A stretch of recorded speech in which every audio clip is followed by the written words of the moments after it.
Hi hello welcome back to our channel.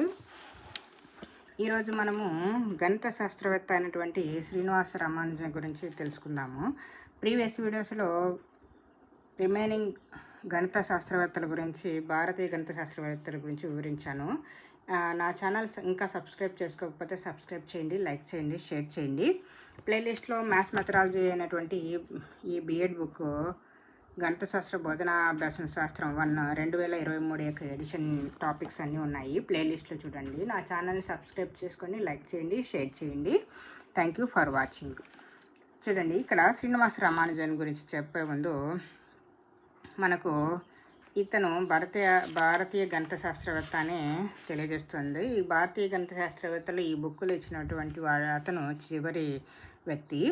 చూడండి, నేటి చెన్నైకు దగ్గరలో గల ఈరోడ్ నగరంలో సామాన్య అయ్యంగార్ కుటుంబంలో 1887 డిసెంబర్ 22వ తేదీన మాతా మహోని తాతగారి ఇంటి వద్ద జన్మించాడు. ఇతన్ని ఎక్కడ జన్మించాడు? చెన్నై దగ్గరలోనే ఈరోడ్ నగరంలో. అతని డేట్ ఆఫ్ బర్త్ వచ్చేసి 1887 డిసెంబర్ 22న. ఇక్కడ వాళ్ళ తాతగారు ఊరిలో జన్మించాడు. అతని పేరు ఏమి? తాత పేరు మాతా మహోని.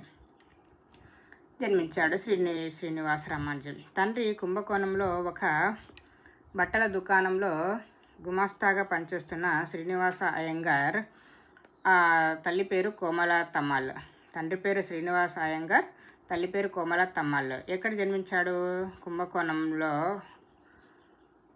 తన తండ్రి ఎక్కడ పనిచేసేవాడు? కుంభకోణంలో ఒక బట్టల దుకాణంలో గుమాస్తాగా పనిచేసేవాడు.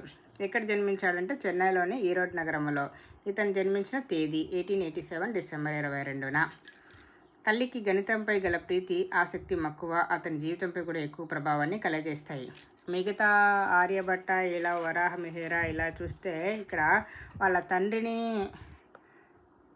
తండ్రికి గణితంపై ఆసక్తి ఉంది. ఇక్కడ డిఫరెంట్గా శ్రీనివాస రామానుజన్కి తల్లికి గణితంపై ఆసక్తి ఉంది కాబట్టి అతనికి కూడా జీవితంపై ఎక్కువ ప్రభావాన్ని కలగజేశాయి. ఇతడు బాల్యం నుండి గణితం అంటే అభిరుచి ప్రదర్శిస్తూ తన ప్రతిభతో ఉపాధ్యాయులను ఆశ్చర్యపరిచాడు. చిన్నప్పటి నుంచి గణితం అంటే అభిరుచి ఉంది కాబట్టి దాన్ని మ్యాథ్స్ బాగా మంచిగా ప్రదర్శిస్తూ తన ప్రతిభతో ఉపాధ్యాయులను మెప్పించేవాడనమాట. 12 సంవత్సరాల ప్రాయంలోనే అతనికి గల ప్రజ్ఞాపాఠవాలు స్పష్టంగా గోచరించాయి. 12 సంవత్సరాలకి అతనికి మ్యాథ్స్ యొక్క ప్రజ్ఞాపాఠవాలు అనేది, ప్రజ్ఞ అంటే తెలుసు మీకు, ఎలా ఉండాలి, ఐక్యూ ఎలా ఉండాలి, ఇలా ఐక్యూ ఎక్కువగా ఉంటుందని స్పష్టంగా తెలిసిపోయింది.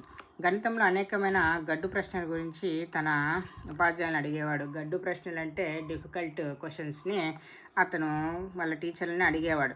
ఒకసారి తరగతి గదిలో ఉపాధ్యాయుడు గణితాన్ని బోధిస్తూ ఏదైనా ఒక సంఖ్యను అదే సంఖ్యతో భాగిస్తే 1కి సమానం అని చెప్పినప్పుడు రామానుజన్ లేచి 0ను 0తో భాగించిన అదే మాదిరిగా వచ్చునా అని అడిగినప్పుడు ఉపాధ్యాయుడు ఆశ్చర్యపోయాడు. ఈ క్వశ్చన్కి అందరము ఆశ్చర్యపోవాల్సిందే. ఎలా అంటే మనము ఏదైనా ఒక సంఖ్య 2/2 అంటే 1నే వస్తుంది, కానీ మిగతా 0/0 అంటే ఏది 0నైనా లేకుంటే అదే నెంబర్ వస్తుందా అనేది మనము 0ను 0తో భాగించిన అదే మాదిరిగా వచ్చునా అని అడిగినాడు.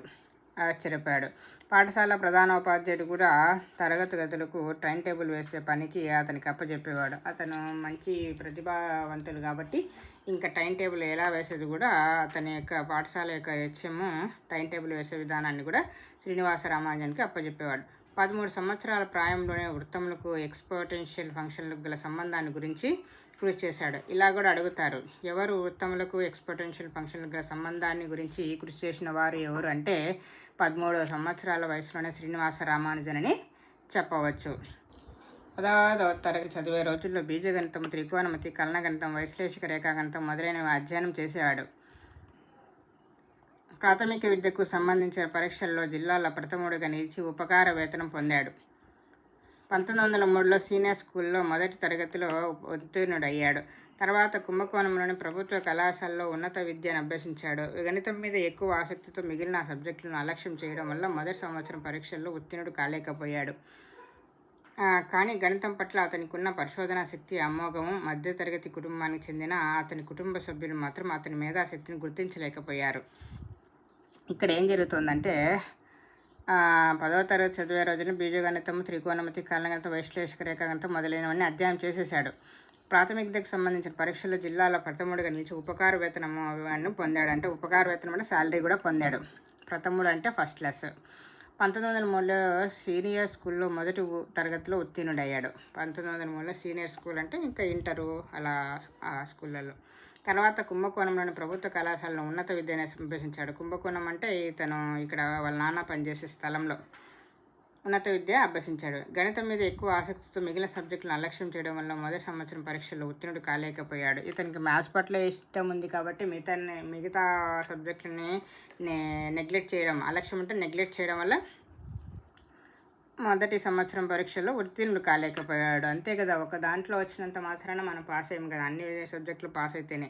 కాబట్టి గణితం పట్ల అతనికి ఉన్న పరిశోధన శక్తి అమోఘము. మధ్యతరగతి కుటుంబానికి చెందిన అతని కుటుంబ సభ్యులు మాత్రం అతని మేధాశక్తిని గుర్తించలేకపోయారు.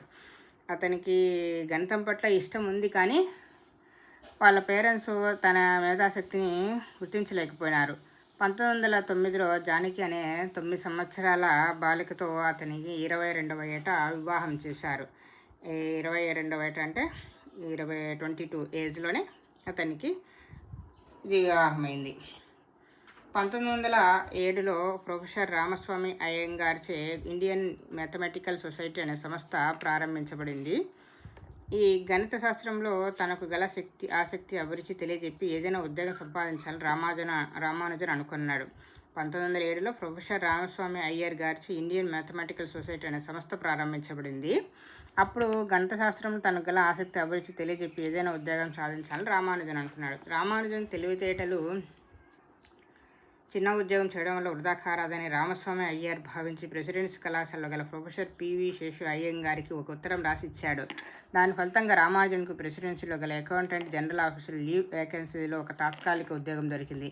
ఆ ఉద్యోగంలో కొన్ని నెలలు మాత్రం పనిచేశాడు. శేషు అయ్యంగారు గణితంలోనే మనసు లగ్నం చేసే రామానుజన్ను చూసి కేంబ్రిడ్జ్లో గల ప్రొఫెసర్ జిహెచ్ఆర్డి గారికి రామానుజన్ గురించి తెలియజేశారు. దాంతో రామానుజన్ జీవిత గమనమే మారిపోయింది. ఇక్కడ అతని జీవితమే మారిపోయింది. తను బాగా చదువుతున్నాడు కాబట్టి ఎంకరేజ్ చేసి అతన్ని ఇలా చిన్న చిన్న వాటిలోనే ఉండకూడదు అని మళ్ళా పెద్దగా ఇంకా మనసు పైన తనకి ఉన్న కాన్సన్ట్రేషన్ వల్ల కేంబ్రిడ్జ్ యూనివర్సిటీకి ఒక ప్రొఫెసర్ ఉన్నాడు. ఆయన జిహెచ్ఆర్డికి రామానుజన్ గురించి తెలియజేశారు. దాంతో రామానుజన్ గురించి అతని జీవితం అనగమే మారిపోయింది.